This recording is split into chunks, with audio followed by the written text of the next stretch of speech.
Olá, sejam todos bem-vindos ao Bauru em Debate, uma parceria entre a TV Unesp e a TV e Rádio Câmara, que abre um espaço privilegiado para discutirmos juntos os desafios de Bauru.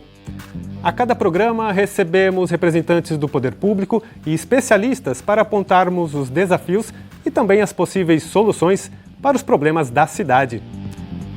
Hoje a gente fala sobre trânsito e mobilidade urbana.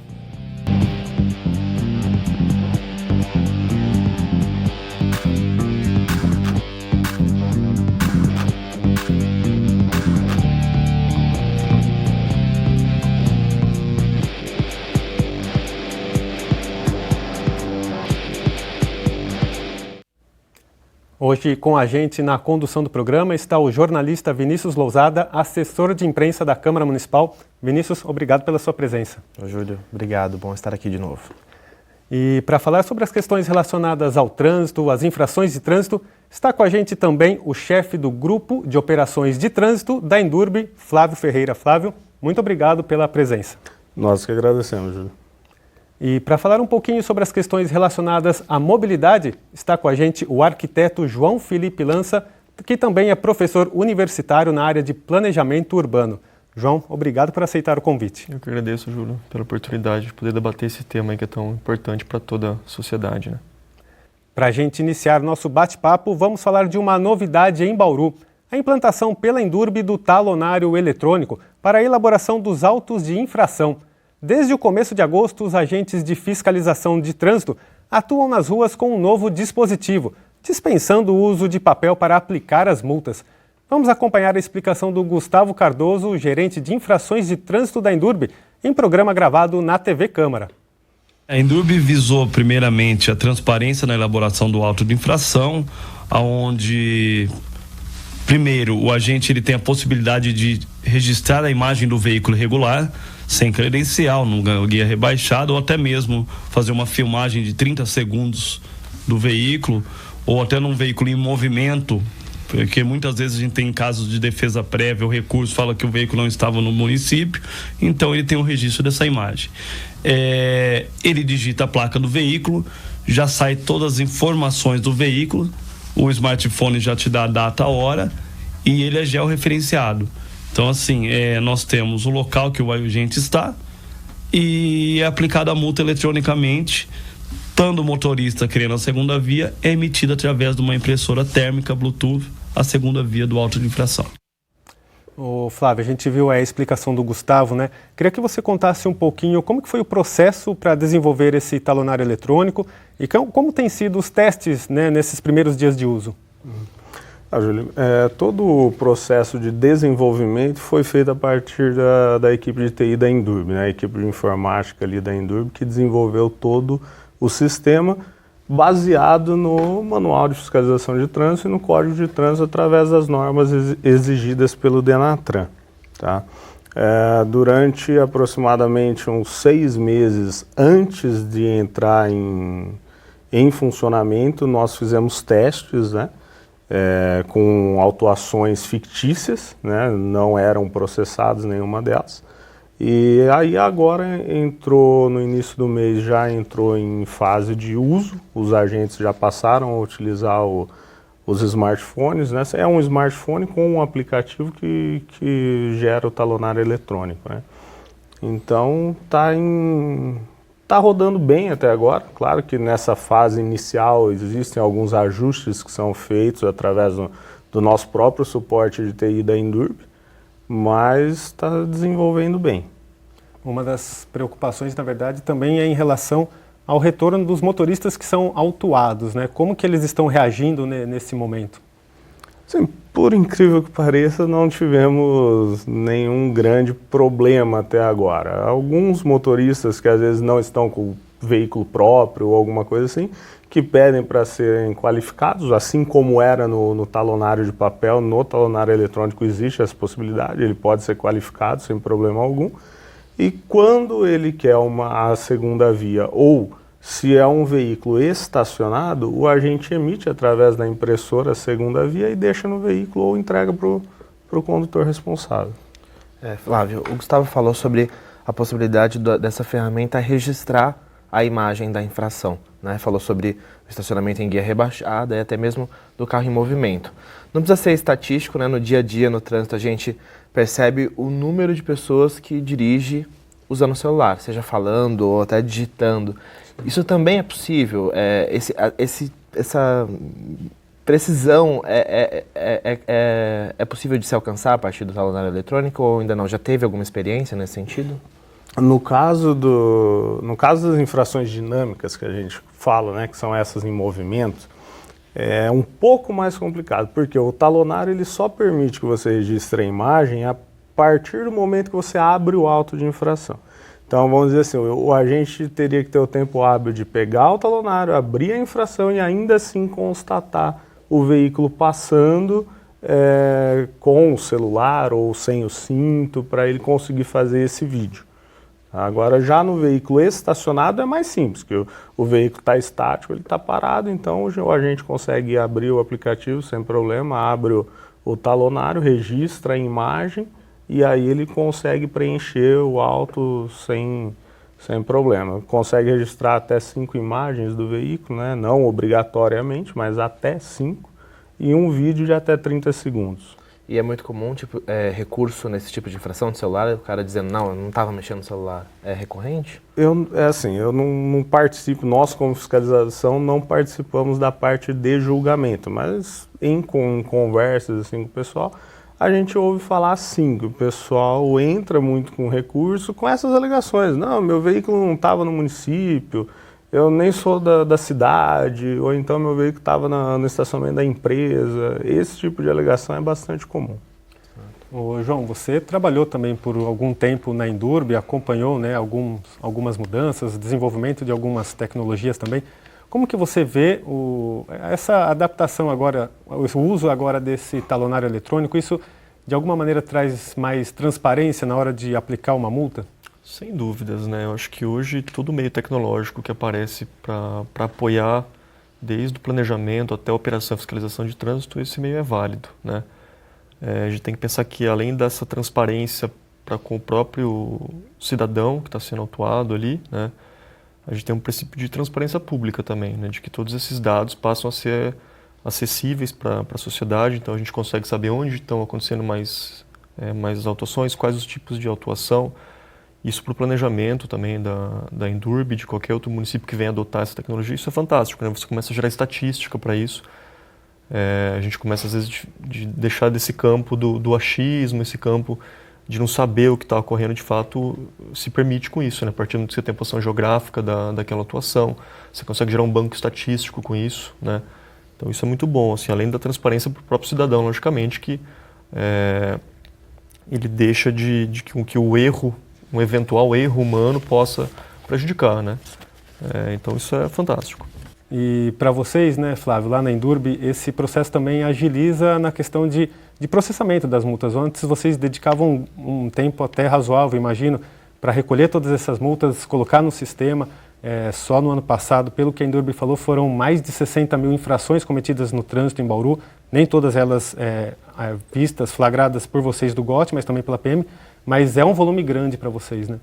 Sim, hoje não existe mais a necessidade da digitação manual dessas autuações que eram lavradas no talão de papel. Uma vez que ela é elaborada no talonário eletrônico, ela já entra automaticamente no sistema.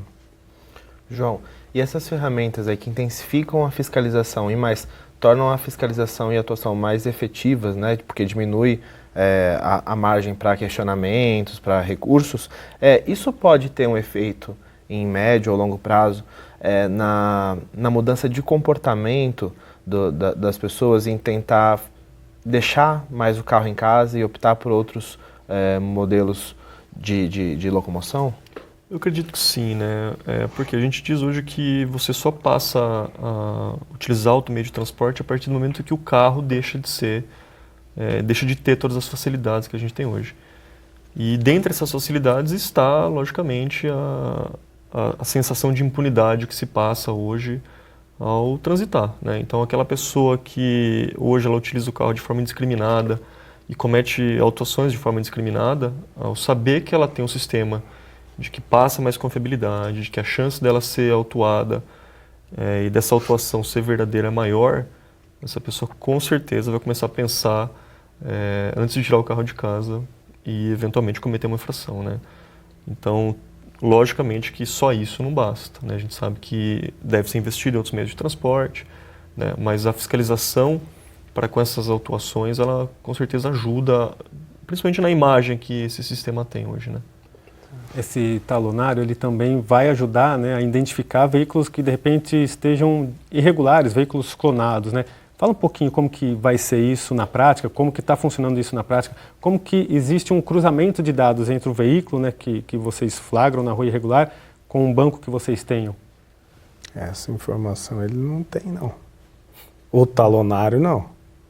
O que nós temos é um aplicativo que é disponibilizado aí para o público em geral, que você consulta a placa e caso tenha algum registro de queixa ou furto daquele veículo, ele dá um alerta no aplicativo, mas não é vinculado ao talonário eletrônico. Mas esse aplicativo está à disposição dos agentes? Ele está à disposição dos agentes, certo. Sim. É um aplicativo público, né? O Cinesp SP, que é aqui de São Paulo, Cinesp Cidadão. Ele é vinculado à base de dados do Estado. E aí esse sim, você consegue ter as informações se um veículo tem queixa de furto ou roubo. E qual que é o procedimento a partir no momento em que o agente do GOT identifica um caso desse tipo? O agente do GOT aciona a Polícia Militar. Certo. Aí nós passamos para a Polícia Militar e eles tomam as providências. Uma das infrações de trânsito, né, João, mais cometidas é a questão de estacionar de maneira irregular. Muitos motoristas acabam parando as 2 horas permitidas e depois renovam, né, compram um papel de novo, renovam por mais 2 horas. Isso, de alguma maneira, vai ser coibido agora com esse novo sistema. Você acha que, falando em termos até de mobilidade na área central da cidade, isso vai melhorar com o talonário eletrônico? O talonário em si ele não permite a fiscalização exclusiva da rotatividade, né? Mas qual é a grande vantagem dele para melhorar a rotatividade? É coibir a pessoa que hoje não faz uso do cartão, né?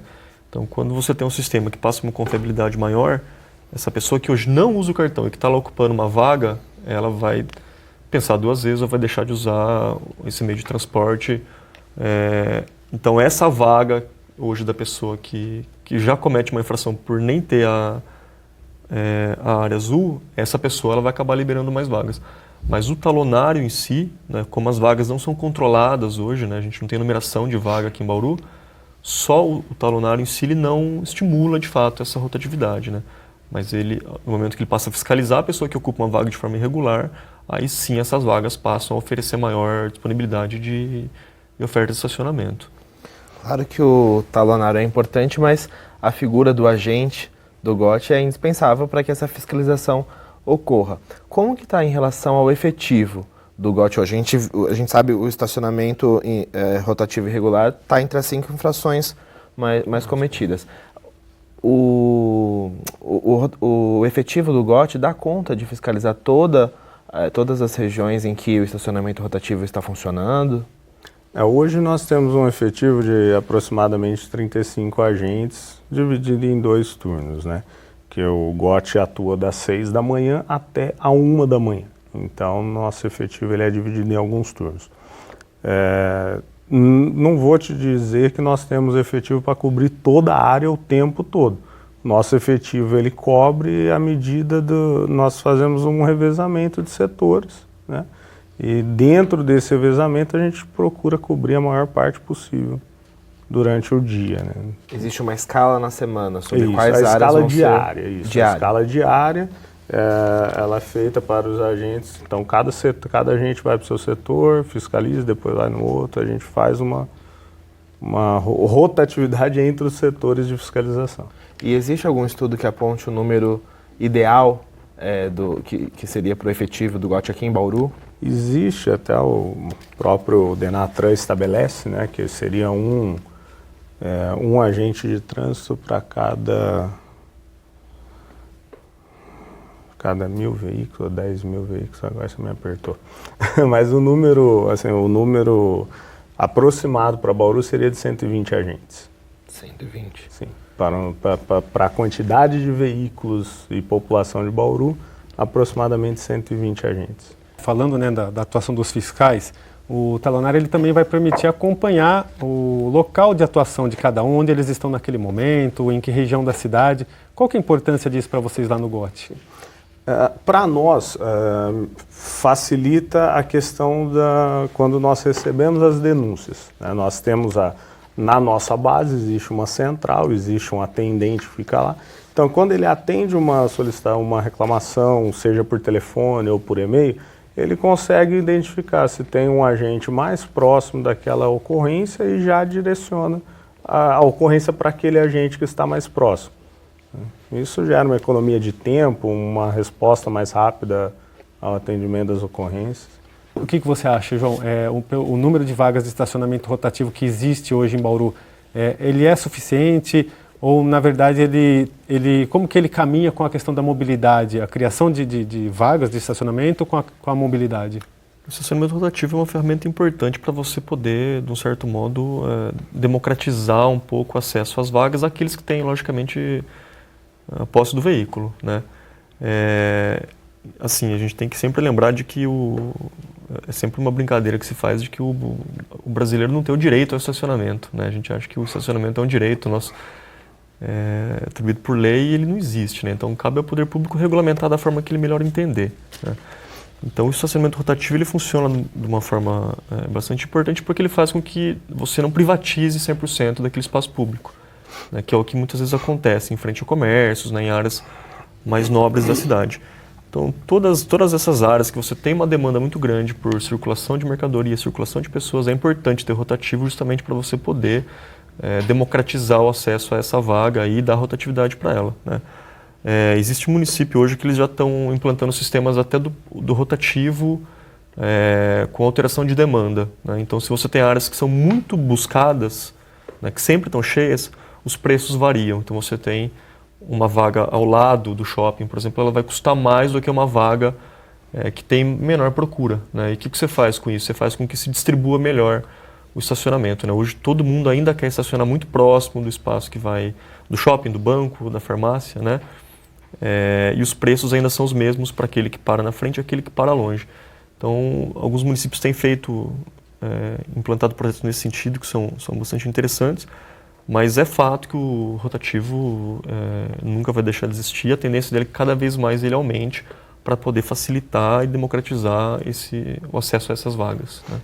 A diferenciação do rotativo de 1 hora e 2 horas já vai um pouco ao encontro desse conceito. Né? Você tem o de 2 horas para os espaços que você tem uma procura menor e por consequência, uma necessidade de rotação menor, e aqueles de menor tempo, né, de 1 hora, que você estimula mais a rotatividade. O problema nosso aqui ainda é no sentido de você não conseguir saber se aquela pessoa saiu da vaga ou não, né? Como não há demarcação da vaga, essa pessoa pode simplesmente ficar trocando o cartão e ela permanece na vaga, né? Alguns outros municípios eles demarcam as vagas, onde está esse carro, ele já referencia esse carro, então ele sabe que aquela pessoa vai ter que deixar essa vaga e procurar outra vaga. Aí você estimula a rotatividade. Se alguém comprar 3 talõezinhos de 1 hora e deixar por 3 horas lá, é multado. Sim, se o agente flagrando essa não rotatividade. Sim. Uhum. No próximo bloco, a gente fala de mais uma novidade para o trânsito de Bauru. O software que vai permitir comprar o ticket do estacionamento rotativo pelo computador e também pelo celular. Bauru em Debate volta já.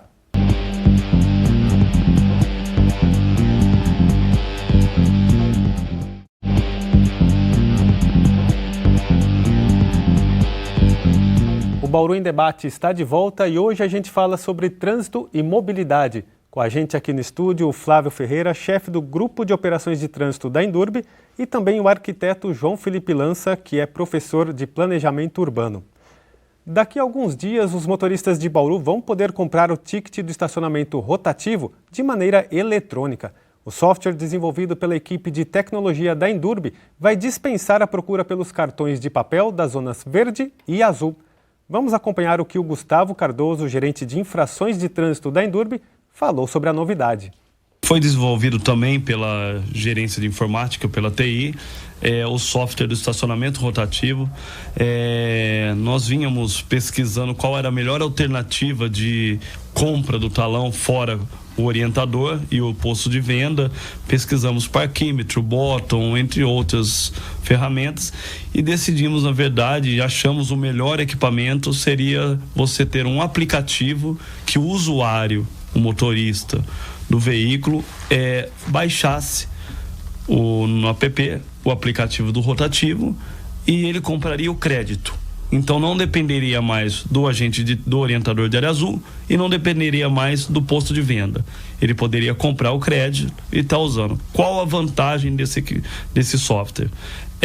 Ele pode estar numa consulta médica, atrasou, o software irá avisar ele, olha, só 10 minutos está vencendo seu cartão, deseja renovar?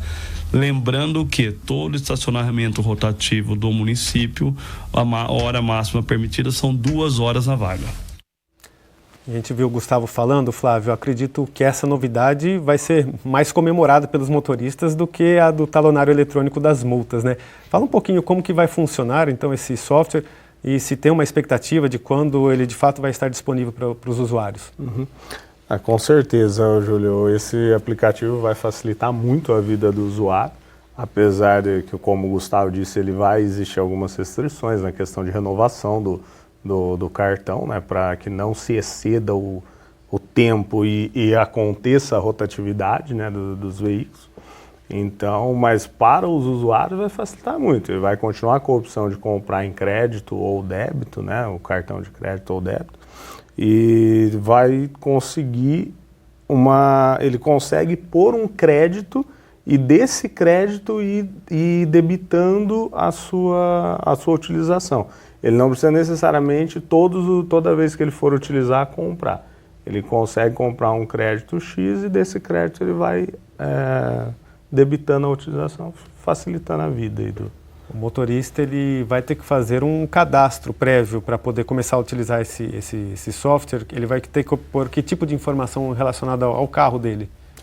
Aí, relacionado ao veículo, só é exigido a placa do veículo, né? Porque a fiscalização é baseada através da placa.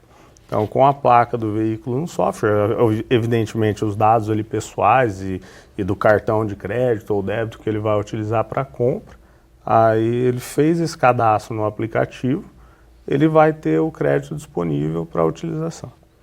A previsão, desculpa, Vini, mas a previsão de começar a funcionar esse dispositivo, existe alguma data já? Até o final desse ano ainda, nós já estamos disponibilizando esse aplicativo para o público geral. Isso vai ajudar muito no sentido de não ter mais aquela desculpa ou aquela informação de não achei para comprar o cartão, não tinha lugar para comprar. Esse problema existe? Vocês conseguem identificar essa dificuldade ou é mesmo, como eu acabei falando, uma desculpa do motorista que não respeita o estacionamento rotativo? Hoje a Endurbe trabalha com uma forma que você consegue comprar o talão de papel tanto com o orientador como no posto de venda, né, que são parceiros de lojas comerciais que acabam fazendo essa venda para a Endurbe, acabam ajudando nesse serviço, ou através da central. Você liga, eu preciso de tantos talões e é entregue no domicílio, no endereço que você fornecer. Então acontece sim, como nós dissemos anteriormente, os setores são muito grandes, né? Às vezes um orientador ele cobre ali várias ruas, então de repente você está estacionando em uma quadra, ele está na outra, ou está na rua virando a esquina, acaba tendo essa dificuldade de não encontrar. Na área central é mais difícil, mas nas outras áreas do município é um pouco mais complicado de achar o orientador, às vezes, em todos os pontos, né? E com essa nova ferramenta, tem essa perspectiva ou é uma tendência de que a figura do orientador deixe de existir, já que existe uma nova forma de adquirir o estacionamento rotativo? Ou isso não se fala? Nós não entrou nesse debate, não existe essa questão de acabar com a figura do orientador. Evidentemente, com a tecnologia, você facilita a vida do usuário, né? E com o decorrer de muito tempo, anos aí, pode acontecer, mas hoje não existe essa preocupação. O estacionamento de papel, né? O ticket de papel, ele vai continuar existindo por alguns meses? Como que vai ser essa Vai ter uma transição? Vai caminhar concomitante os dois dispositivos? Sim. Ele ainda existe, ele ainda é vendido, né? Até porque muita gente ainda tem, as pessoas que compram talões fechados ainda tem, então ele continua válido pelo período que é estipulado no próprio cartão. E hoje, já com os orientadores, você já consegue comprar, como eu disse, pela maquininha, pelo aplicativo, e ele fornece um recibo, né, um ticket, recibo, que não é necessário deixar no veículo.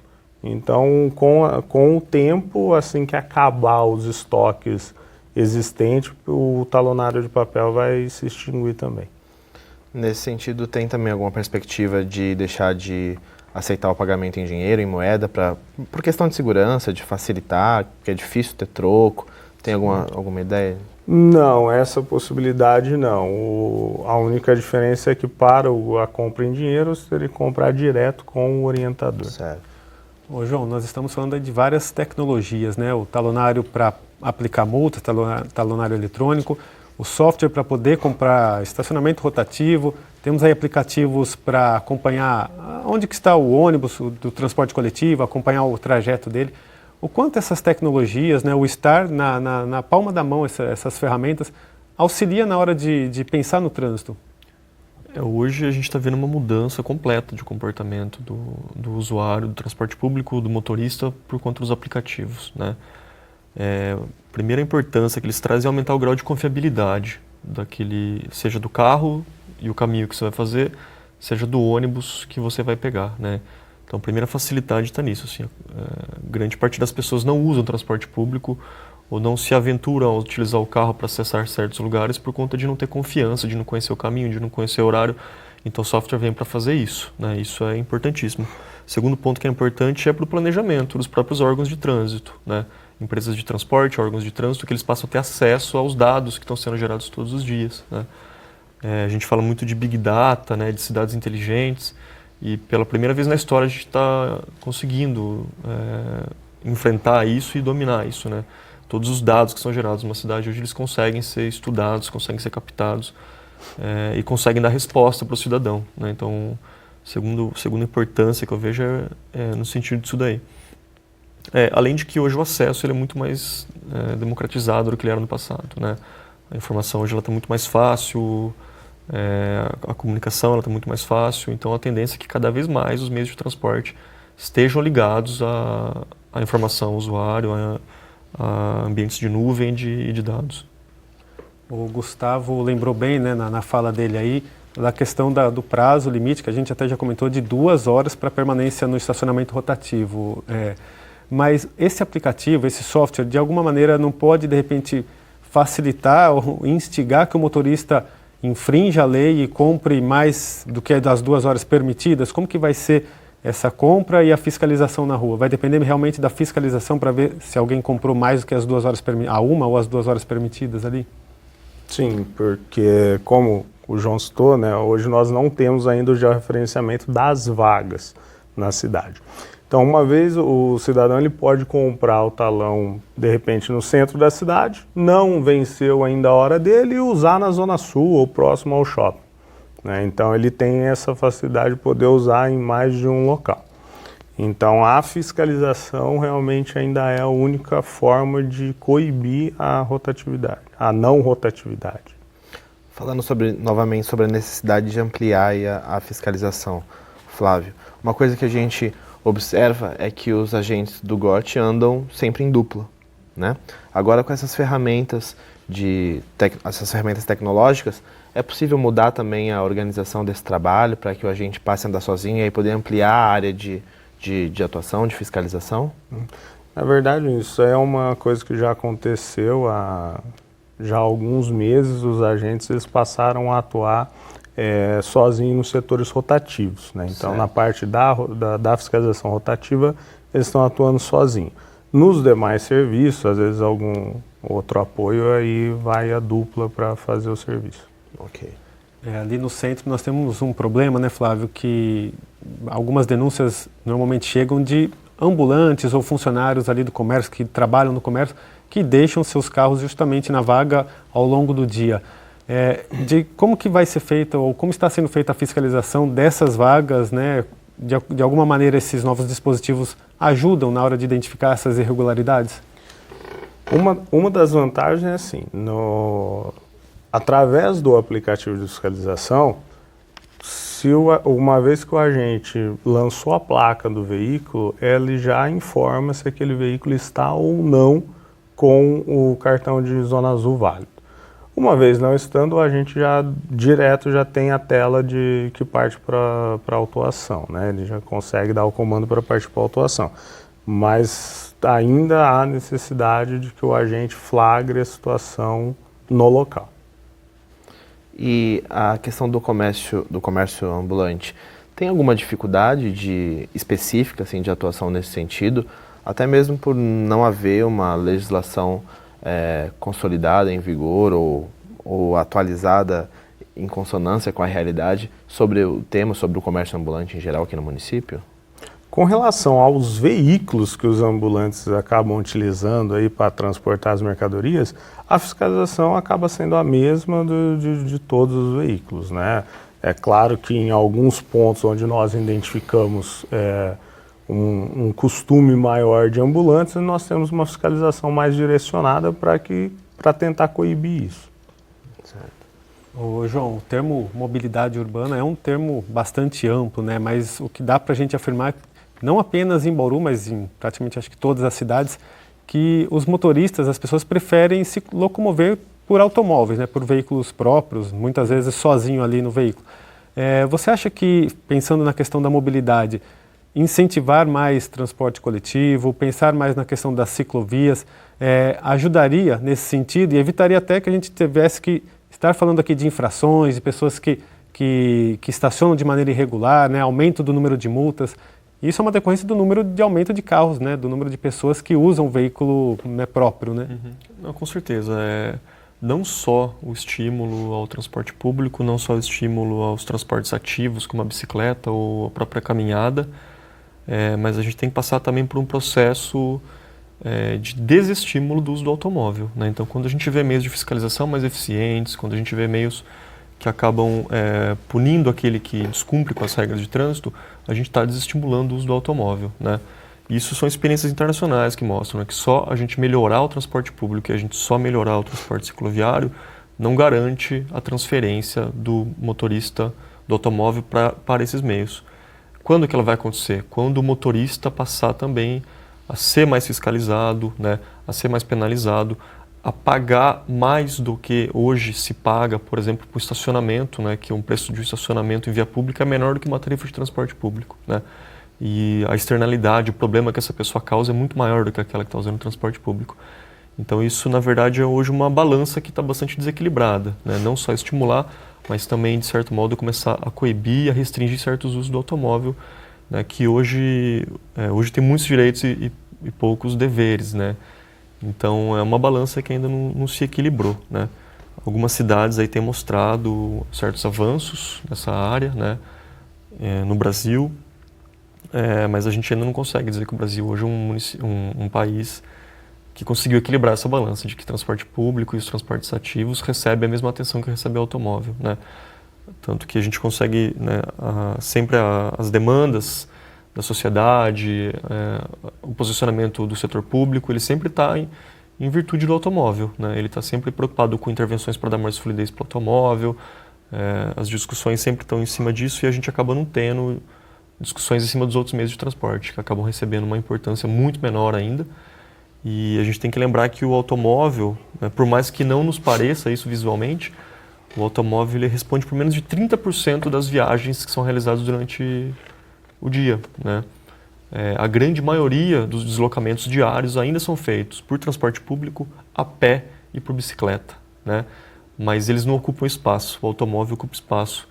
Então a gente tem que passar por esse processo de redemocratização do espaço público, né? Aquele que ocupa mais espaço, paga mais para ocupar esse espaço, e aqueles que fazem mais viagens e ocupam menos espaço, voltar a ocupar o espaço que lhes é de direito, né? Mas precisam as duas coisas juntas, né, Felipe? O investimento também, porque você falou de mobilidade ativa, né? Não vamos nem falar de ciclovia, ciclofaixa para bicicleta, mas mesmo na caminhada é muito difícil por as condições das calçadas ou mesmo a inexistência de calçadas em vias muito importantes, até mesmo nas Nações Unidas ali, isso dificulta imensamente, né? Imensamente, né? E hoje a gente vê as políticas públicas muito mais voltadas e preocupadas, em geral, em fechar buraco de rua do que resolver problema de calçada, né? E o problema da calçada ele é muito mais sério do que o problema da rua, né? Muito mais sério, porque muito mais gente usa a calçada. Volto a dizer, por mais que pareça o contrário, né? Muito mais gente faz viagem a pé do que de automóvel hoje, né? Mas se a gente conseguir pôr numa balança o quanto é gasto de operação de trânsito, né? De recap, de toda a infraestrutura para o tráfego particular, né? Isso é imensamente maior do que o que é gasto com aquilo que é de fato público, que é a calçada, que é o transporte público, né? Que é o conserto do piso de uma praça, né? Porque essencialmente todos somos pedestres, né? Todos somos pedestres. Você pode fazer uso do seu carro, eventualmente, mas todos somos pedestres em algum momento do dia, né? E lembrando que na maioria das vezes a calçada não exige nem investimento do poder público, porque é de responsabilidade do proprietário do imóvel, né? Basta ao poder público a fiscalização. Fiscalizar, exatamente. A gente vai para mais um rápido intervalo e, na sequência, vamos falar sobre acidentes de trânsito e ações para melhorar a mobilidade nas ruas da cidade. Bauru em Debate volta já.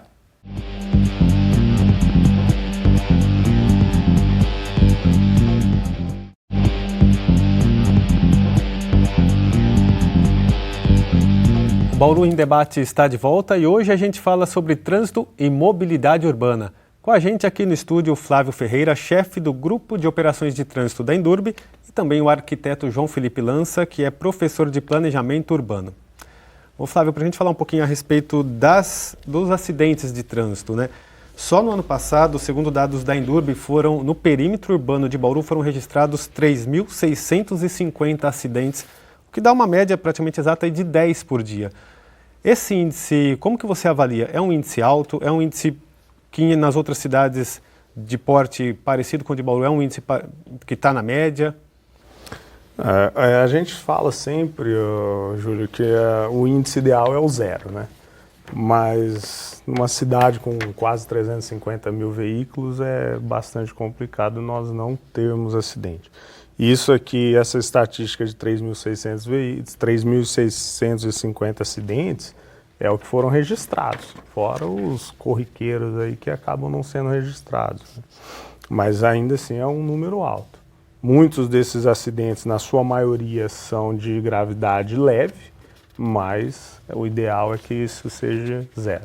Isso interfere no dia a dia do próprio GOT. Vocês muitas vezes têm que se deslocar para o local do acidente, né? A gente falou aqui do número de fiscais, que já não é o adequado. Interfere também no dia a dia de vocês, né? Não, sem dúvida. Muitas vezes existem acidentes desses com derramamento de óleo, com derramamento de combustível, onde o agente precisa intervir ali com colocação de pó de serra para contenção desses líquidos. Às vezes veículos que ficam fechando ruas, que acabam gerando desvio, que causam um transtorno aos outros usuários.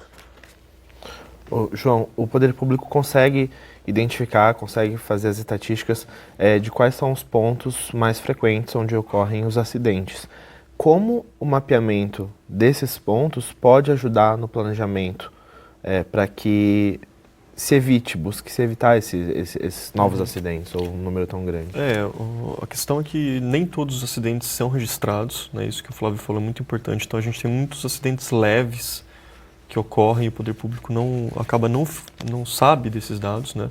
Mas quando há uma recorrência, né, em certos cruzamentos, em certas vias, o poder público tem todo o aval para agir da melhor forma que ele entender, né? E lembrando que toda a ação de trânsito, né, ela tem que ser pautada no item primordial, que é a segurança, né? Toda ação de trânsito ela tem que ser primeiramente voltada à segurança. Então, a partir do momento que o técnico sabe que aquele cruzamento tem um índice alto de acidentes, ele tem que agir. Outra coisa é o potencial risco ao acidente, que é aquilo que a gente todo dia observa, mas a gente não tem dado ainda, né? É aquela coisa que nos parece que alguém espera acontecer para que se tome providência. Isso também é algo que o poder público ele consegue identificar, né? Aí não através de estatísticas, como, por exemplo, o acidente que já aconteceu. mas existem certos indicativos disso, né? Por exemplo, o excesso de velocidade, né? A dificuldade do pedestre em atravessar, a própria geometria da via, né? Isso tudo são indicativos que nos levam a pontos de potencial risco de acidente. Nisso que eu até ia perguntar para você, João, esse número de acidentes, dá para a gente afirmar se é principalmente imprudência do motorista, distração de pedestre, ciclista, ou as características da via, os problemas daquela via também interferem bastante e causam muitos acidentes? Eu acho muito difícil a gente afirmar qual é o número exato pela precariedade estatística que a gente tem, né? Mas por experiências de outras localidades a gente vê que mais de 90% dos acidentes são gerados a partir de imprudência, né? Menos de 10% vão ser por uma falha mecânica, né? Vão ser por um comportamento inadequado, eventualmente de um pedestre que desconhece às vezes as regras de trânsito, né? A grande maioria está vinculada à imprudência, excesso de velocidade, bebida, falta de conhecimento da própria regulamentação de trânsito, de sinalização de trânsito. Eventualmente, esse cara pode enfrentar um acidente por conta de uma falha desse veículo, mas é muito raro isso acontecer, né? E novamente muito associado também às deficiências da fiscalização. Você comentou nos bastidores aqui que cerca de 5% das infrações são apenas registradas. Existe uma estatística nesse sentido? Existem alguns estudos que dizem que menos de 5% daquilo que de fato acontece de infração é autuado, né? Então, se a gente pensar, basta, né, a gente não precisa, você mesmo falou, a gente não precisa estatístico para verificar aí a quantidade de infrações de trânsito a todo momento que a gente vê, né? Basta você ficar no cruzamento que você vai ver gente furando semáforo, usando o celular, dirigindo sem cinto, né?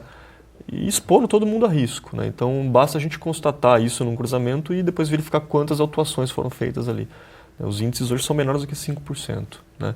E o trânsito nosso, né, o trânsito seguro, ele é feito a partir de uma ideia de um tripé que tem que funcionar em conjunto, que é a engenharia, a educação e a fiscalização, né? Quando um desses três não funciona, né, você não tem um trânsito seguro. Então, se a fiscalização não funciona, a gente não tem um trânsito seguro. Se a engenharia falha, a gente não tem um trânsito seguro. E se esse motorista não tem educação, né, a gente não tem um trânsito seguro. Você consegue identificar se algum deles funciona de maneira satisfatória? De maneira satisfatória, hoje, eu acho que nenhum deles funciona da forma que deveria funcionar, né? Tanto é que nós temos um índice alto de acidentes, né? Alto, lógico, o que a gente quer é 0, né? Se a gente tivesse 2 acidentes, para mim ainda seria alto, né? A gente quer 0. Mas como a gente enfrenta um número alto, né, de acidentes, existe problema. A gente tem problema de engenharia, né? Por conta de falta de recurso, por falta de pessoal técnico. A gente tem problema de educação. A nossa formação em autoescola, ela é pífia, né? A gente é formado em autoescola desconhecendo o nosso código de trânsito, né? E a fiscalização, ela também não tem pessoal suficiente, né? Não tem material suficiente, muitas vezes, para poder coibir esse volume absurdo que a gente tem de infração. O Flávio falou, né, ainda bem que os acidentes, a maioria, são leves, né, geram poucas lesões. Mas no ano passado nós tivemos 12 mortes no perímetro urbano em Bauru, causadas por acidentes de trânsito, sendo 7 motociclistas. Sim. O que as motos, os motociclistas representam para vocês da fiscalização? É um foco de atenção maior na questão de orientação também?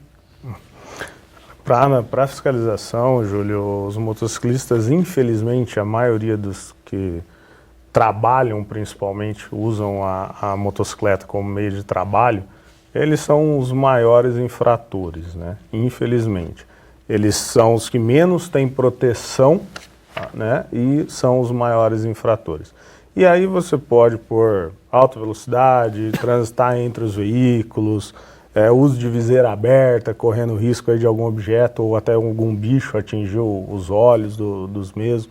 Então, infelizmente, para nós, eles representam uma grande preocupação, porém de difícil fiscalização. As placas geralmente são menores do que a dos veículos, muitos entortam as placas propositalmente para a fiscalização não pegar, passar nos medidores de radar, né, sem ser fiscalizado. Então, para nós é dificuldade, porém são os maiores, os que têm maior risco. E nós temos, né, João, um fenômeno, né, não só no Brasil, mas no mundo, essa questão dos aplicativos de entrega de alimentos, de refeições, e acredito que o número de motociclistas nas ruas ele esteja aumentando. Isso, de fato, representa de alguma forma, problema, né, para o trânsito em relação à falta de segurança para eles, que estão sempre trabalhando sob pressão, maior risco de acidente. Como que você vê tudo isso? O problema, na realidade, ele não está no simples fato do aumento da quantidade deles, mas está na mudança de comportamento, né, desses motoristas. A gente via no passado, algumas empresas ainda permanecem com essa política, né, de prometer entregas em tempo menor do que 15 minutos, menor do que 20 minutos, o que alguns entendem que isso é um crime, né, porque você passa a expor a risco esse motociclista para cumprir uma meta que é uma meta que a empresa está preocupada, né. E hoje, com os aplicativos, isso também tem se mantido, né, a gente tem cada vez mais reforçado esse comportamento de que eles têm que chegar rápido, de que eles têm que se arriscar, né, de que eles têm que chegar em menor tempo. E o que a gente não nota é que o risco, ele não é proporcional ao tempo. Né? O risco não é proporcional ao tempo. Às vezes o risco que ele se coloca, ele não consegue ganhar 1 minuto, 2 minutos. Né? Então, nós como consumidores também, a gente tem que se ater a isso, né? Evitar de utilizar esse tipo de propaganda que coloca o motociclista em risco, né? De evitar de fazer uso indiscriminado desses sistemas aí, e por conta de 1, 2 minutos você está colocando a vida de uma pessoa em risco, né? Certo. Flávio, muitas pessoas se arriscam aí a elencar os principais pontos de gargalo no trânsito de veículos aqui em Bauru. Mas eu imagino que o dia a dia de vocês seja um indicador muito importante, porque vocês são acionados para se locomoverem a esses pontos para orientar o trânsito, ajudar a fluir de maneira mais adequada por conta do volume, né, de veículos que passam pelas vias em determinado ponto. Primeiro, quais são esses pontos que você consegue identificar? E segundo, se essa experiência, se o dia a dia de vocês é utilizado para a definição de políticas públicas e até mesmo de intervenções de engenharia para tentar mitigar esses problemas. Acho que se eu fosse colocar aqui, vamos pôr aí os 3 maiores pontos aí de movimento em Bauru. Obviamente a Praça do Relógio ali no final da Duque, né, início da Castelo. Acesso, saída e chegada ali da região do Meridota para quem passa por baixo da Rondon, né? E o cruzamento das Nações com a Nuno de Assis, que são, acredito que os pontos aí onde nós mais temos fluxo de veículo. Certo. Aí com o nosso dia a dia, nós conseguimos às vezes passar alguma coisa para o setor de engenharia, que muitas vezes barra no que o João falou, né? A falta de recurso, a falta de investimento para o trânsito, na verdade. Na Praça do Relógio é um indicativo de intervenção para o início do ano que vem, que foi apresentado nos últimos dias. Isso, foi apresentado um projeto aí, não sei te falar porque eu não participei da execução dele, do planejamento, né? Mas a nossa expectativa é que melhore, que seja um pouco, né? Seria importante se vocês tivessem participado, né? Porque vocês estão lá no dia a dia. Sim. Você acompanhou, João, essa discussão da Praça do Relógio? Você viveu também lá dentro da Endurbe essa questão dos problemas. Tinha pessoas que falavam que tinha que instalar semáforo na própria rotatória. Agora esse projeto, ele na verdade vai fechar uma parte da rotatória para quem pegaria Castelo Branco, não vai mais poder subir a Castelo Branco, vai ter que fazer um contorno. Enfim, realmente não vai resolver o problema, mas pode de alguma maneira amenizar nos horários de pico ali, começo da manhã e final de tarde, o fluxo ali de veículos. Eu também não analisei a fundo o projeto, eu vi, acompanhei pela imprensa os anúncios que foram feitos, né? Resolver o problema não vai, né? Porque o problema qual é? O problema é o volume veicular, que é muito alto, né? A gente vai continuar tendo um volume veicular alto. Ela vai mitigar um certo problema que a gente tem hoje, que são os espaços de entrelaçamento que são curtos, né? Quando a gente tem uma rotatória com um diâmetro reduzido, o tempo de entrada e de saída é muito curto, né? Então, quando se fala em colocar semáforo, o que no fundo você está colocando? Você está espaçando, né, e proporcionando maior tempo de entrelaçamento. Enquanto um espera, o outro consegue passar, né? Só que a rotatória, por si só, ela já é um equipamento que ela deveria prover esse tempo de entrelaçamento. Por isso que não se costuma colocar semáforo em rotatória, né? São duas soluções concorrentes. E a solução que foi apresentada, ela justamente tende a fazer isso. Ela tende a prolongar a distância que um deles vai percorrer para permitir ao outro que vai adentrar a esse dispositivo ganhar tempo, né? Então, quando você faz isso, é a mesma ideia de uma rotatória grande, né? Quando uma rotatória pequena, os tempos são curtos. O tempo de reação, o seu é muito curto. O espaço para você poder movimentar o carro entre os demais é pequeno. Quando você aumenta o diâmetro dessa rotatória, você está, na verdade, ganhando tempo de movimento, tempo de reação, né? E você acaba aí facilitando a entrada e saída de veículos dela, né? Como lá você não tem espaço para poder aumentar o diâmetro da rotatória, né? A solução é você alongar ela, né? Você alonga ela para poder ganhar espaço para que você consiga, né? Hoje um carro que sai da Duque de Caxias e vai entrar na Castelo, em 1, 2 segundos ele já está entrando, né? Então quando você leva ele mais para frente, que ele tem 7, 8, 9 segundos, quem vai entrar no mesmo dispositivo com ele ganhou todo esse tempo para poder entrar, né? Então, nesse sentido, é um projeto que foi bem colocado dessa forma. E, logicamente, usando o espaço disponível, sem que se façam grandes intervenções e que vão aí custar, né, rios de dinheiro, né, como já foi muito debatido o viaduto, né, uma passar por cima, uma passar por baixo. O problema vai continuar, só que, né, mascarado ali, né? Então, é uma solução que, a curto prazo, é bem-vinda. Quais são suas perspectivas para o cumprimento ou para os resultados em médio e longo prazo do plano de mobilidade urbana que está sendo posto aqui para o município? Eu acho que grande parte do que ainda é proposto, né, no nosso plano, essas intervenções de pequeno porte são facilmente cumpridas, né? Por exemplo, os gargalos. Né? Os gargalos são facilmente trabalhados, né? Mas quando a gente passa a falar de médio e de longo prazo, a gente não consegue ver a mudança de postura ainda, né? A gente ainda não vê a mudança de postura. O próprio comportamento de primeiro tratar esses gargalos que estão mais vinculados às vezes ao transporte individual nos mostra isso, que a preocupação ela é de fato a curto prazo e que se ela se manter assim a gente não vai ter uma mudança de postura a médio e a longo prazo, né? Então quando a gente debate o uso de leito ferroviário para transporte coletivo, quando a gente debate a implantação de ciclovias, né, a gente sempre esbarra naquilo, mas a cultura nossa não foi formada dessa forma, né? Se a gente sempre ficar debatendo isso, a gente sempre ficar procurando soluções paliativas, né, a gente nunca vai, de fato, mudar a nossa cultura, né? Então, a gente vai estar lá daqui a 10 anos olhando para trás e falando, olha, a gente resolveu tudo que era probleminha pontual, hoje nós criamos mais um monte de problemas pontuais e aquilo que a gente deveria ter feito esse tempo todo não fez, né? A gente fica só recorrendo em probleminhas pequenos, né?